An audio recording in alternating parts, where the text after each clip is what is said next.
할렐루야. 우리 주위 돌아보시면서 마라나타 예수님 다시 오십니다. 인사 나누시겠습니다. 마라나타 예수님 다시 오십니다. 마라나타 예수님 다시 오십니다. 마라나타 예수님 다시 오십니다. 오늘은 히브리서 9장 22절 말씀을 중심으로 피 흘림, 이와 같은 제목으로 말씀의 은혜를 나누고자 합니다. 오늘 본문 말씀은 신약 성경의 히브리서 말씀이지만 우리가 이 말씀의 구약적인 기원과 근거를 알고 이해해야 성경 신구약의 관계 속에서 말씀의 의미가 더 풍성해지는 것입니다. 구약 성경의 제사에 대한 말씀은 레위기에 아주 잘 나타나 있습니다. 레위기는 하나님을 어떻게 하면 올바르게 잘 섬기며 믿어 올바른 관계를 맺는가를 가르쳐주기 위한 훈련의 책이라고 할 수 있습니다.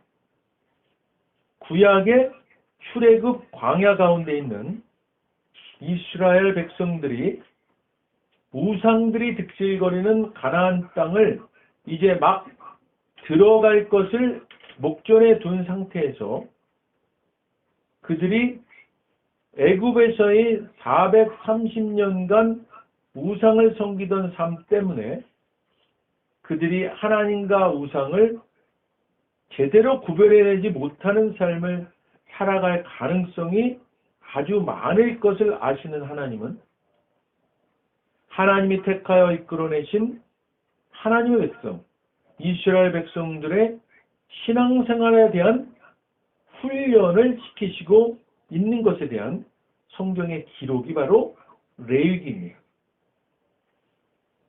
성경의 구약 창세기부터 말라기까지의 39권과 신약 마태복음부터 요한계시록까지의 27권 총 66권의 많은 부분들 중에서 대개의 성도님들은 레위기를 즐겨 읽는 것을 좋아하지 않는 것이 사실입니다. 아마도 레위기가 희생 제사와 피, 그리고 하라, 하지 말라, 이게 너무 많아서 이런 내용들이 현대인의 마음에 들지 않는 주제들이기 때문인 듯 싶습니다. 사실 동서양을 막론하고 사람들은 피를 요구하지 않는 종교, 즉 순종의 위험부담이 없는 희생제물이 없는 도덕을 원하고 있다는 사실입니다. 그래서 피의 종교라고 할 수 있는 기독교를 믿는 사람들조차도 이런 이유로 희생의 부담이 없는, 그저 남들에게 선하게 보이며 잘 살아가는 데 필요한 도덕 종교로 접근하면서 물질적 복만을 추구하는 기복적 신앙을 가진 사람들을 너무나 많이 보게 되지 않습니까? 이런 사람들에게는 레위기는 읽으면 읽을수록 졸음만 오게 하는 수면제 같은 역할을 하게 하는 책이 될지도 모르겠습니다. 그래서 우리가 레위기를 읽으면서 은혜를 받기 위해서는 제물로 바쳐지는 짐승들이 어떻게 죽고 어떻게 각이 떠지는가를 유의하여 읽으면서 죄인인 우리가 그렇게 죽을 수밖에 없는 것인데 이를 대신해서 예수님이 죽으심으로 그와 같은 죽음이 우리에게서 면제되었다는 사실을 깨닫고 염두에 두는 것입니다. 또한 우리의 옛 자아가 그 제물들처럼 각이 떠져서 매일 죽어야 된다는 사실을 기억하고 깨닫는 것입니다. 사랑하는 여러분, 레위기에서 제물인 짐승을 죽이고 다듬는 일은 제사장이 하는 것이 아니었습니다. 이 일은 바로 제사를 드리는 자의 목, 제사장이었음을 알아야만 합니다. 제사를 드리는 자가 제물을 제단으로 가져옵니다. 그리고 그 제물에 안수하여 자기 죄와 허물을 전가하고 제물인 짐승을 도살합니다. 그리고는 가죽을 벗기고 각을 뜨고 머리와 기름을 떼어내고 내장과 정강이를 물로 씻습니다. 그러면 제사장은 그 짐승의 피를 제사 드리는 자를 대신하여 제단에 뿌립니다. 그리고 계속해서 그것들을 제단 위에 올리고 태우는 일을 제사장이 합니다. 여기서 각을 뜬다는 것은 내 몸 전체가 부서진다는 뜻이고, 내장은 내 마음과 뜻, 그리고 온 정성을 뜻합니다. 또한 머리는 내 사상, 생각, 가치관 같은 것들을 말하고, 기름은 생명을 뜻합니다. 이런 것들을 불에 태운다는 것은 전체의 생명을 하나님께 바친다는 뜻입니다. 비록 짐승이 대신 죽고 태워지지만 이것은 곧 자기가 죽고 자기가 태워진다는 뜻입니다. 신약에 와서는 그 일을 예수님이 대신해 주신 것입니다. 사랑하는 여러분, 내가 죽어야 예수님이 사십니다. 할렐루야. 정확하게는 나의 옛사람은 예수님과 함께 온전히 십자가에 못 박혀 죽었다는 것을 잊지 않는 것입니다. 그래야 예수님이 부활하신 것과 같이 나도 새 사람 된 존재임을 인식하게 되는 것입니다. 이것을 정확히 깨달을 때 사단이 우리를 흔들지 못하고 우리가 은혜 아래에서 결코 정죄함이 없는 참 자유함과 기쁨을 누리게 되는 것입니다. 오늘 본 말씀입니다. 히브리서 9장 22절입니다. 함께 읽겠습니다.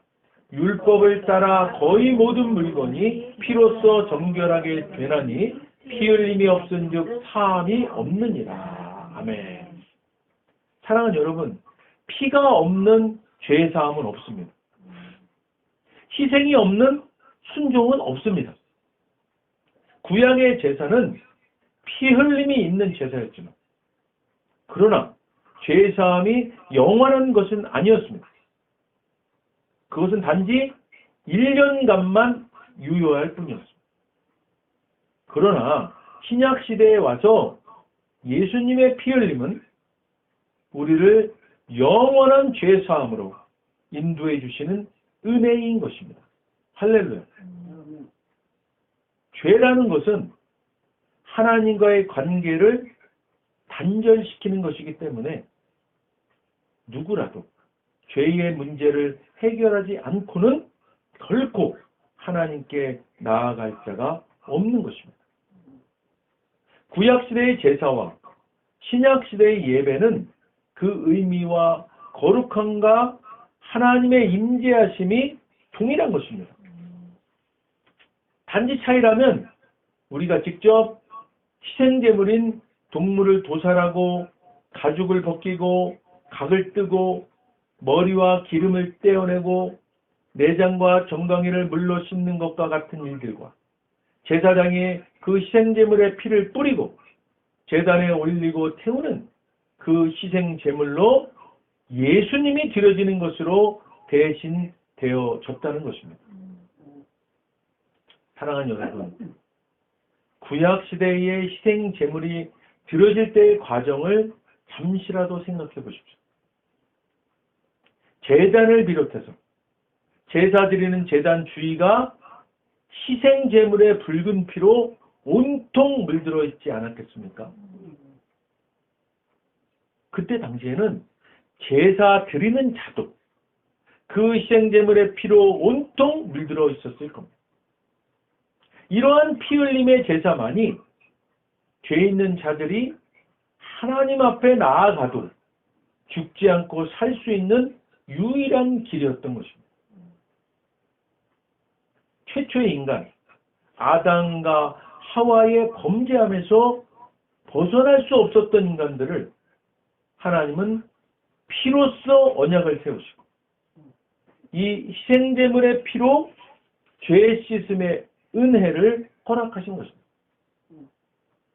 그러나 이 옛 언약은 완전한 것이 아니었다고 말씀드렸습니다. 유효 기간이 1년, 아직은 영원하지 않은 피 언약이었습니다. 비로소 하나님께서는 이 옛 언약을 완전케 하시는 새 언약을 우리에게 베푸신 것이 바로 예수 그리스도를 통한 영원한 피 언약입니다. 이 예수 그리스도의 보혈의 피로 우리가 정결케 된 것입니다. 할렐루야. 영원한 죄사함을 받게 된 것입니다. 그래서 은혜로 구원받아 율법 아래 있던 옛사람에서 은혜 아래 있는 새 사람 된 우리는 매일매일의 삶 속에서 결코 예수 그리스도의 보혈의 피로 맺은 새 언약 백성임을 잊지 말고 살아야 되는 것이고, 그 실천 행위로 드려지는 예배는 너무나 당연하게 예수님의 핏부림이 기억되어지고 감사하고 거룩해지는 모습이어야 하는 것입니다. 사랑하는 여러분, 구원받은 우리가 예수님의 피 흘림을 기억해야만 하는 것은 구약의 레위기에서 강조하고 있듯이 피 흘림이 있어야만 사함이 있고 핏부림이 있어야만 하나님께 나아갈 수 있었던 것처럼 신약시대에 살고 있는 우리가 드리는 구약의 제사 모형인 이 예배에도 동일한 핏부림이 필요한 것입니다. 예배는 드리는데 예수님의 핏부림은 온데간데 없는 예배라면 진정으로 그 예배는 하나님이 받으시지 않는 예배가 될 것입니다. 우리가 드리고 있는 예배에 반드시 기억되어야만 하는 분이 예수님이시고 또한 그 예수님이 흘리신 보혈의 피입니다.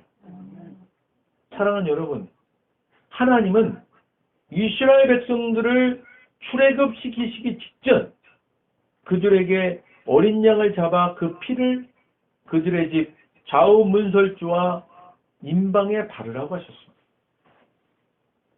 이 어린 양의 피를 바르는 순종을 행한 이스라엘 백성들은 죽음에서 건짐을 받지 않았습니까? 이 죽음으로부터의 건짐을 기념하는 절기가 유월절 아닙니까? 이 유월절 어린 양의 피를 바르지 않았던 애굽 전체는 사람의 장자뿐만이 아니라 가축의 처음 난 것까지도 다 죽임을 당하지 않았습니까? 우리가 살고 있는 이 신약시대에 유월절 어린 양 되신 분이 누구십니까? 예수님이시지 않습니까? 영원한 죽음으로부터의 건짐을 이룰 수 있게 한 것, 바로 예수님의 피입니다. 이 유월절을 우리는 매주 예배로 기념하고 있는 것입니다. 사랑하는 여러분, 그러니까 당연히 예배에는 예수님의 핏부림이 있어야만 예배다워지는 것입니다. 저와 여러분이 이 시간 함께 드리고 있는 과학선교교회의 이 예배가 예수님의 보혈의 피가 기억되어지고 예수님의 보혈의 피가 기념되어지고 예수님의 보혈의 피로 정결케 되고 점점 더 거룩에 가까워지는 예배되기를 주님의 이름으로 축원드립니다.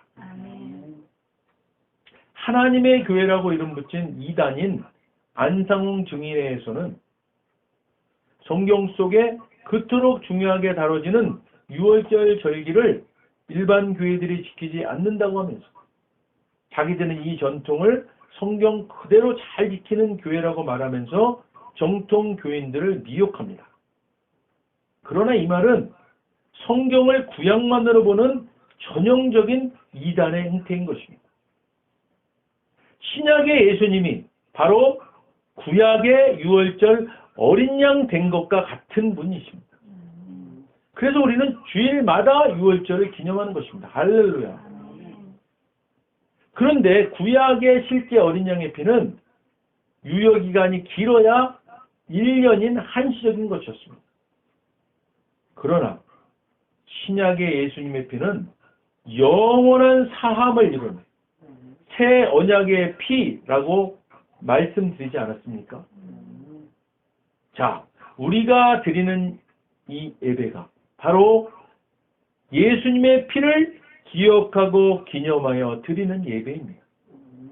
우리는 유월절을 매주 기념하고 드리는 것입니다.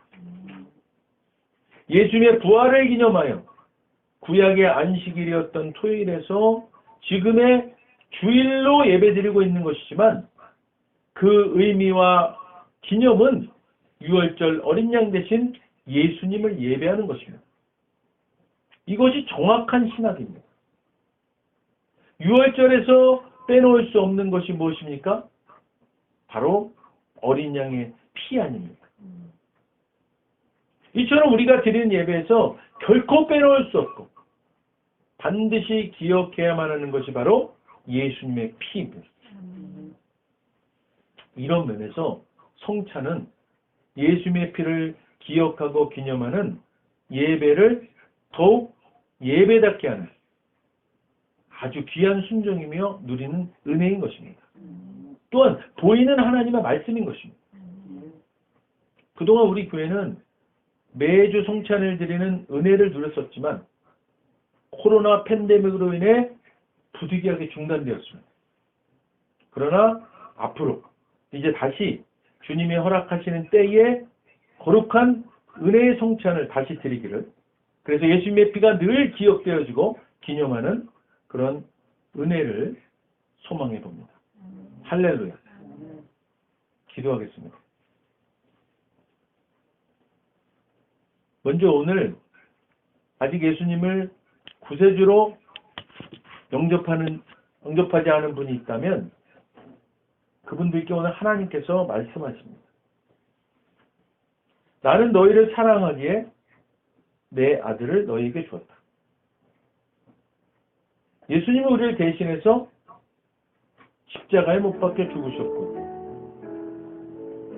우리를 위하여 우리를 대신하여 죽으셨습니다.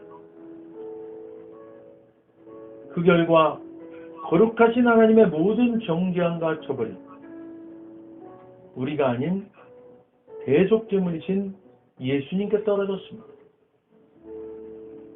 성경에 기록된 바 하나님은 거룩하신 동시에 사랑이십니다. 그래서 우리를 사랑하셨습니다. 그의 거룩함을 더럽힐 수 없었죠. 누군가가 대신 죽어야 했습니다.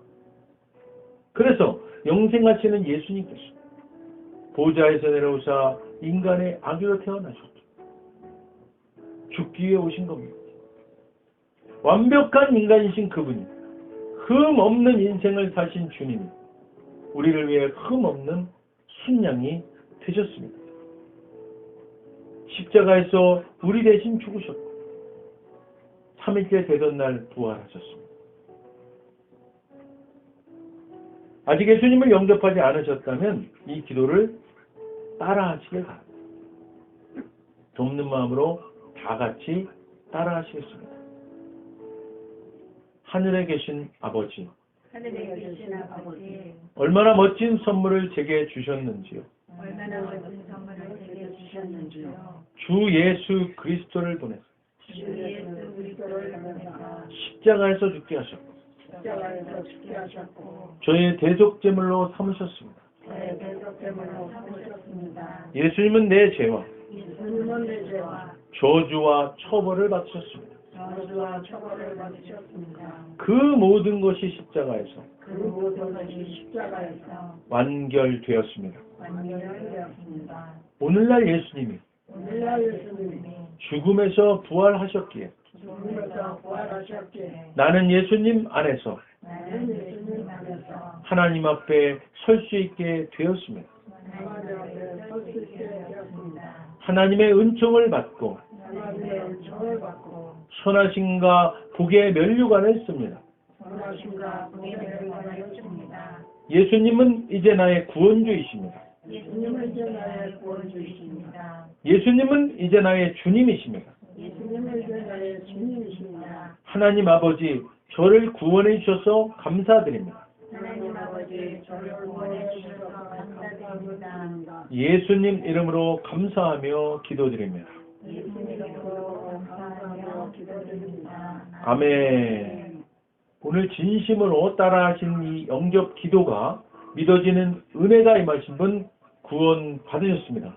할렐루야.